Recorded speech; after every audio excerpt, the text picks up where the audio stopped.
That's how much spray you're getting. It's not much. There's not a whole lot of pressure at all. That's the rear.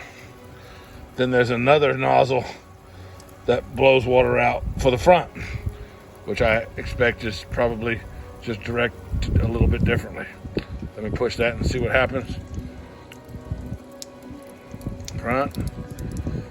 Oh, it washes it. It washes it for a second, which I don't think really washes anything. And we're waiting for it to come out the front. There's the front, which is just a trickle. It's barely a trickle. I mean, it's about like if I were peeing. There's not really a whole lot of pressure to it, so this thing's not giving enough pressure to clean her at all. So every time that you are done using it or you change from front to back, when it goes in, it starts washing itself, and all this water is not going in the toilet.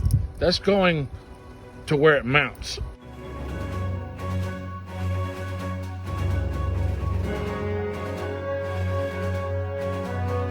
I don't know why it's built like that, but that's part of washing the wand. I don't know why they built it like that. Anyway, what this damn bidet does. What the instructions say to mimic a person is to have a wet towel and put it on here. Okay, when you sit down on there, this is what happens. You push the rear button and you want to wash the rear. This is what's going to happen. I'm going to push the button. Water starts coming out somewhere else. Then the wand comes out. Then it starts spraying. It starts moving. I think my butthole will probably be back here further. But we can adjust that. Let's adjust that by pushing some buttons and see if we can bring the wand in closer. Okay? That right there is on wand light number 1. That's as close to it. That's like with the butthole way back here for big people.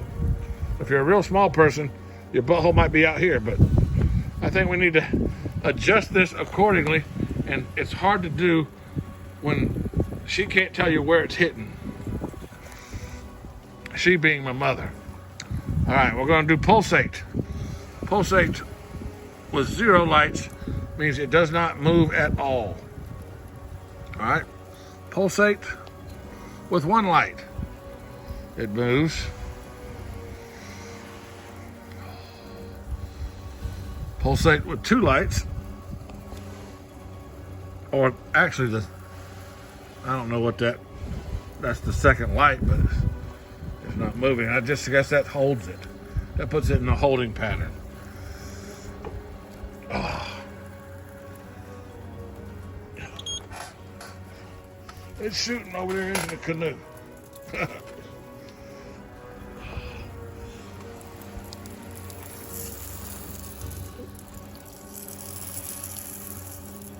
I mean, it's got pressure, but it doesn't have enough pressure to clean peanut butter off your finger. If you want me to go get some peanut butter, I'll put some peanut butter on my finger. And I'll peanut butter, and it's inside the cap. There's hardly any peanut butter left, so we'll just throw this one out. Let me go ahead and hit the rear, which is supposedly has the most pressure. And peanut butter is the worst case scenario that you're gonna have to clean something off your ass. You know, pudding would, depending on the consistency or depending on the makeup of your crap, whether you got diarrhea or you got peanut butter. This is peanut butter. Let's see if this cleans peanut butter. I'm gonna hold it there and let it clean peanut butter for a minute. Now see, it's not going side to side at all. It's just going up and down. It's not turning left and right, which you would think that it should.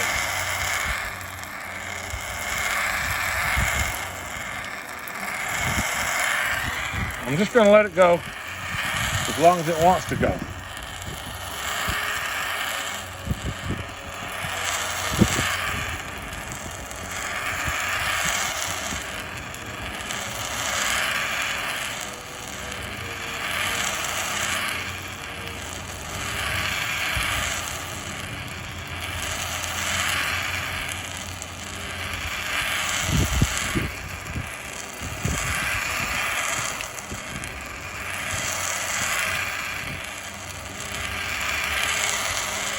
should shut off by itself, I guess. I don't know.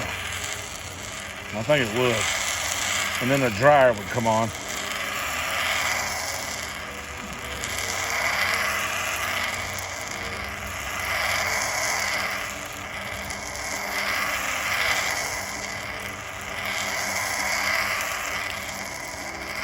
I guarantee she ain't sitting here this long. She done got up by now.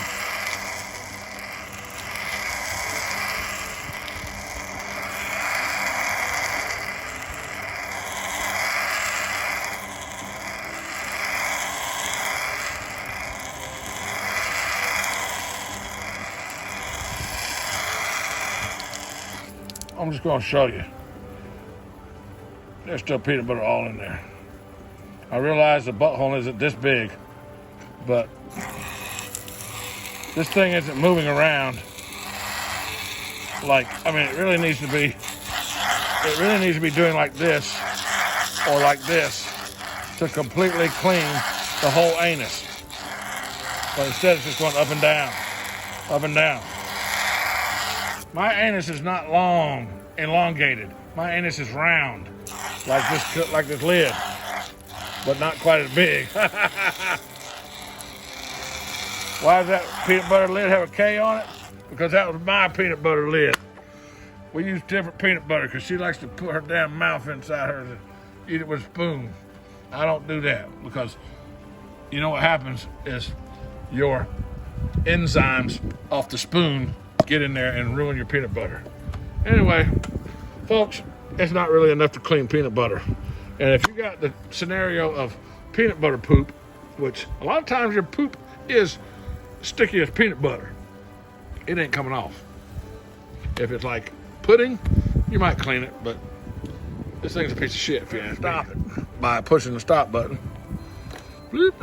And watch what happens. It sends itself inside.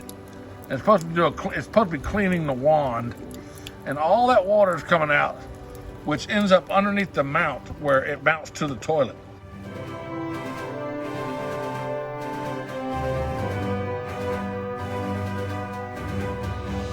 All right, now you're supposed to push the dryer to dry your ass. The dryer opens. There's a little dryer right there. But as you can tell, this dryer is aiming down towards the water. It's not really at your butt. It's like, you know, it's aiming down here. It doesn't aim at your butthole. So all it does is circulate water within the bowl. It does not aim at your butthole or your coochie-coo to dry it. All right, we can turn that dryer off. I just don't get it. Let's just do the front, just to show what the front does. The front does the same thing. Water starts coming out everywhere. It's supposed to be cleaning the wand before it's in use, which is making a mess anyway. All that extra water is not needed. It's making mildew and funk between the mounts of the toilet and the seat. So and that definitely ain't enough to clean peanut butter. But ain't nobody got peanut butter in the front. They better not have peanut butter in the front. We got seat temperature. We got water temperature, we got pulsate, and we have sanitized, we have deodorized, dry, front, back, rear wand, whatever. So we can adjust the wand for the front. Let's adjust the wand for the front to come out the farthest, like that. And it's all gonna change when I replug it in anyway. But this is barely any water coming out. It is warm. Yeah, good thing I got some bleach over here and some CLR and some Clean Freak. Folks, this is a KOHLER toilet seat bidet. And this is my review of this damn thing. I would not buy it. And the reason I would say don't buy it is because of the way it's designed. The seat itself, for one, is made out of two pieces, okay, that go together. And crap and gunk gets in between those two pieces of plastic.